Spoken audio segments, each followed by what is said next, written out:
2019 April 12-ന് ഞാൻ ഇരവിപുരം കാനറ ബാങ്കിൻ്റെ ATM-ൽ നിന്ന് 20,000 രൂപ ശ്രമിച്ചു എടുക്കാനായിട്ട്. അപ്പം അതിൽ കുറഞ്ഞ സംഖ്യയ്ക്ക് വേണ്ടി ശ്രമിക്കാനായിട്ട് സ്ക്രീനിൽ തെളിഞ്ഞു. അപ്പോഴും ഞാൻ 10 രൂപയ്ക്ക് ശ്രമിച്ചു. 10 രൂപ കിട്ടി. അപ്പോൾ എനിക്ക് 20,000 രൂപ അപ്പോൾ ആവശ്യമുള്ളത് കൊണ്ട് ഞാൻ ഒന്നും കൂടി ട്രൈ ചെയ്തപ്പോൾ എനിക്ക് കിട്ടിയില്ല, പൈസ കിട്ടിയില്ല. സുപ്രഭ എന്നത് ഇന്ന് ഒറ്റയാൾ പോരാട്ടത്തിന്റെ പേരാണ്. പോരാട്ടം തുടങ്ങുന്നത് 2019 ഏപ്രിൽ 12-ന് ഇരവിപുരത്തെ ഒരു ATM മെഷീൻ കൗണ്ടറിൽ നിന്ന് 20,000 രൂപ ATM-ൽ നിന്ന് പിൻവലിക്കാൻ സുപ്രഭ ശ്രമിച്ചു. ലഭിച്ചത് 10,000 രൂപ മാത്രം. പക്ഷേ അക്കൗണ്ടിൽ നിന്ന് 20,000 രൂപ പിൻവലിക്കപ്പെട്ടു എന്ന സന്ദേശം ലഭിച്ചു.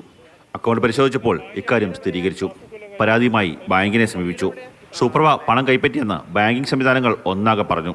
തോറ്റു പിന്മാറാൻ തയ്യാറായില്ല. ബാങ്കിംഗ് ഓംബുഡ്സ്മാനെ സമീപിച്ചു. അനുകൂല വിധിയുണ്ടായില്ല. പിന്നീട് പോരാട്ടവേദി ജില്ലാ ഉപഭോക്തൃ കോടതി. 5 വർഷങ്ങൾക്കിപ്പുറം സുപ്രഭയാണ് ശരിയെന്ന കോടതി വിധി. ഓർഡറിൽ പറഞ്ഞിരിക്കുന്നത് എനിക്ക് നഷ്ടപ്പെട്ട 10,000 രൂപയും ചെലവായതായിട്ട് 5,000 രൂപയും നഷ്ടപരിഹാരമായിട്ട് 25,000 രൂപയും, അങ്ങനെ മൊത്തം 40,000 രൂപ എനിക്ക് കിട്ടിയിട്ടുണ്ട്. മെയ് 8-ന് വിധി വന്നു. 10-ന് അക്കൗണ്ടിൽ പണമെത്തി. നഷ്ടപരിഹാരത്തുകയടക്കം 40,000 രൂപ. അങ്ങനെ സുപ്രഭ പോരാട്ടം ജയിച്ചു. മാതൃഭൂമി ന്യൂസ്, കൊല്ലം. കണ്ണൻ പറയും കൂടുതൽ കാര്യങ്ങൾ. കണ്ണൻ, നമ്മുടെ കയ്യിൽ നിന്ന് അങ്ങനെ ഒരു പിഴവ് പറ്റിയിട്ടില്ല, അപ്പോൾ നമുക്ക് തിരിച്ചു കിട്ടേണ്ട പൈസയാണെന്ന് ഉറപ്പിച്ചാൽ, പക്ഷെ പലരും പാതി വഴിയിലൊക്കെ പോയത് പോട്ടെ, ഇനി ഇതിൻ്റെ പിന്നാലെ നടക്കാൻ വയ്യ എന്ന് പറഞ്ഞ് ഒഴിവാവുന്നതാണ് പലപ്പോഴും കാണുക. പക്ഷേ പോലീസുകാർ കൂടി ആയതോടാകും അല്ലേ ധൈര്യത്തോടെ ഇറങ്ങിയത്. എന്തായാലും തിരിച്ചു പിടിച്ചു. ഒരു വിഷയത്തിന് മേലങ്ങ് തുനിഞ്ഞിറങ്ങുക എന്ന് പറയില്ലേ, അതിനുശേഷം പൂർണ്ണമായും മനസ്സ് ആ വിഷയത്തിൽ മാത്രം അർപ്പിക്കുക. അതിനുശേഷം തൻ്റെ ഭാഗത്തുള്ള ന്യായം അത് ലോകത്തെ അറിയിക്കുക. അങ്ങനെയുള്ളൊരു പ്രവൃത്തിയാണ് സുപ്രഭ എന്ന് പറയുന്ന അസിസ്റ്റന്റ് പോലീസ് സബ് ഇൻസ്പെക്ടറുടെ ഭാഗത്ത് നിന്ന് ഉണ്ടായത്. 2019 ഏപ്രിൽ മാസത്തിലാണ് ഇത്തരത്തിലുള്ളൊരു പ്രശ്നങ്ങളുടെ തുടക്കം, അല്ലെങ്കിൽ ഒരു പോരാട്ടത്തിൻ്റെ തുടക്കം എന്ന് പറയാം. അവർക്ക് ഇരവിപുരത്തെ ഒരു ATM-ൽ നിന്ന് 20,000 രൂപ പിൻവലിക്കാനാണ് ആ ഉദ്യോഗസ്ഥ ശ്രമിച്ചത്. പക്ഷേ 10,000 രൂപ മാത്രമാണ് ബാങ്കിൽ നിന്ന് അവർക്ക് ലഭിച്ചത്. എന്നാൽ 20,000 രൂപ നഷ്ടമായി എന്നുള്ള സന്ദേശം മൊബൈലിൽ വന്നു. അപ്പം തന്നെ ആ ATM കൗണ്ടറിൽ നിന്ന് വരുന്ന ആ സ്ലിപ്പിലും 20,000 രൂപ പിൻവലിച്ചു എന്നുള്ള ഒരു അറിയിപ്പാണ് വന്നത്. തൊട്ടു പിന്നാലെ അവർ ആ ബാങ്കിനെ സമീപിച്ചു.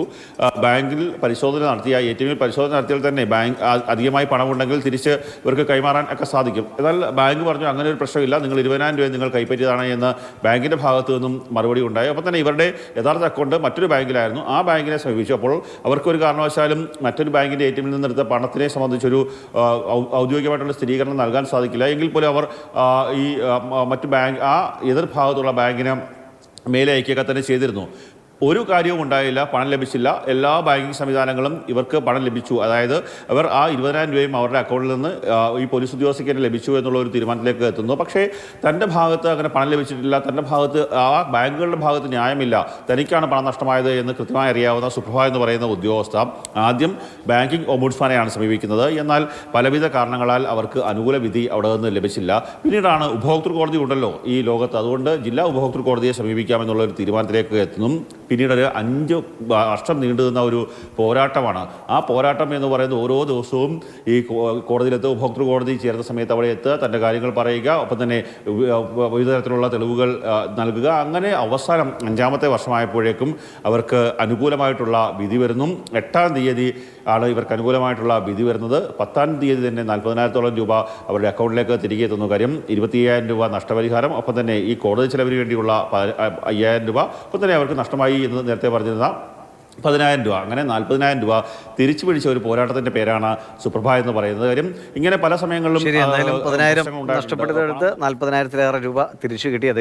എല്ലാവരും ഇതുപോലെ ഇത്രയും നീണ്ട കാലത്തെ ഒരു നിയമ യുദ്ധത്തിലേക്കൊക്കെ പോകണമെന്നില്ല, പക്ഷെ പോയാൽ തിരിച്ചു പിടിക്കാമെന്നുള്ള ഒരു ഉദാഹരണമാണ് സുപ്രഭ. ശരി കണ്ണ.